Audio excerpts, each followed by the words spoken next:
Hello Priyan, আসসালামু আলাইকুম। কেমন আছেন আপনারা? তো আমি খুব ভালো আছি। তো দেখেন, আজকেও খুব সকাল সকাল রান্না করে চলে এসেছি একেবারে একটা সহজ রেসিপি নিয়ে। আজকে রান্না করব পটল, আলু আর ডিমের ঝোল।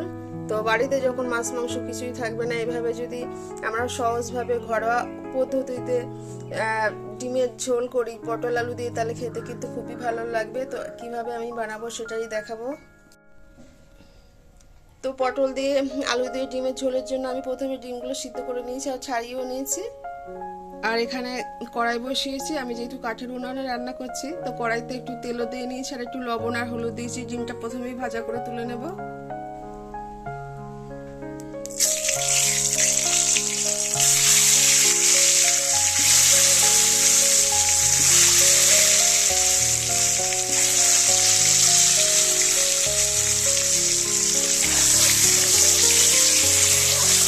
ডিমটা লাল লাল করা পর্যন্ত একটু অপেক্ষা করবো। একটু লাল লাল দিয়ে তাহলেই তুলে নেব।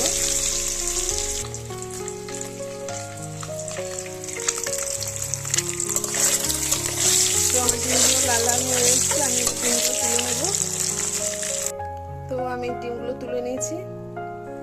কড়াইতে যে ডিম ভাজা করা হয়েছে, যে তেল আছে, আমি ওই তেলেই পটলগুলো ভাজা করে নেব।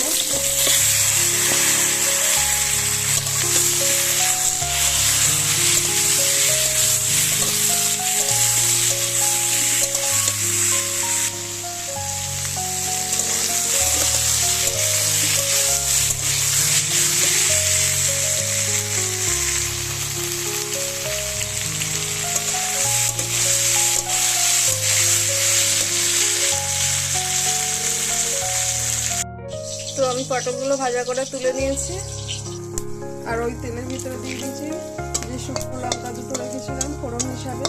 তো একটু হালকা করে ভাজা করে নিচ্ছি। আর তেল একটু কমই দিয়েছি, কারণ পটলের ভিতরে প্রচুর তেল টেনে নিয়েছে, সেটা তেল ছেড়ে দিলে অনেক বেশি হয়ে যাবে।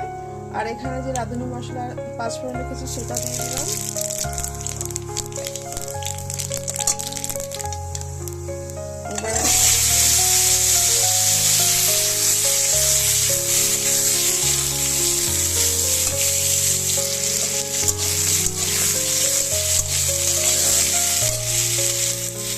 তো আলুটা আমি 2-4 বার নাড়িয়ে নিচ্ছি। এবার দিয়েছি লবণ, হলুদ, লঙ্কার গুঁড়ো, জিরার গুঁড়ো, ধনিয়ার গুঁড়ো, এগুলো একটু নাড়াচাড়া করে নেব।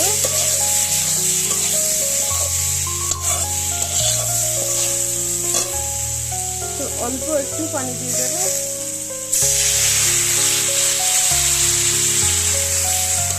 এই আলুটা আমি হালকা করে একটু কষিয়ে নেব।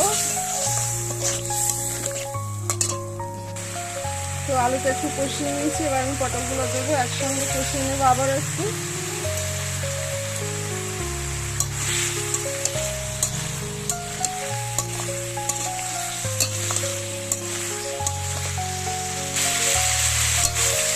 তো আলু আর পটল আমি একসঙ্গে খুব ভালো করে কষিয়ে নিয়েছি আর একদম তেল তেল হয়ে এসছে, মানে ভাজা ভাজা হয়ে এসছে।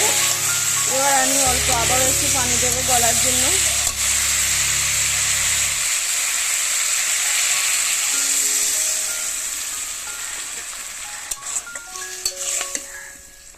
তো দেখতেই পাচ্ছেন বন্ধুরা, মানে কালারটা এখনো কত সুন্দর চলে এসছে।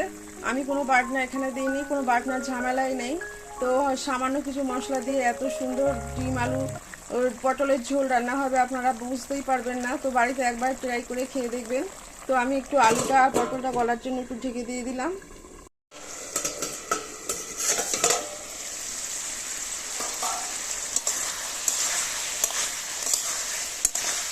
তরকারিতে আমি যে কষানো ঝোল দিয়েছিলাম সেটা কমে গেছে আর আলু পটল দুই গলে গিয়েছে।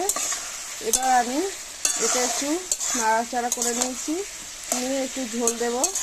যেহেতু ডিমের ঝোল মানে একটু ঝোল রাখতে হবে। এটা আমার কষানো হয়ে গেছে, গলেও গিয়েছে।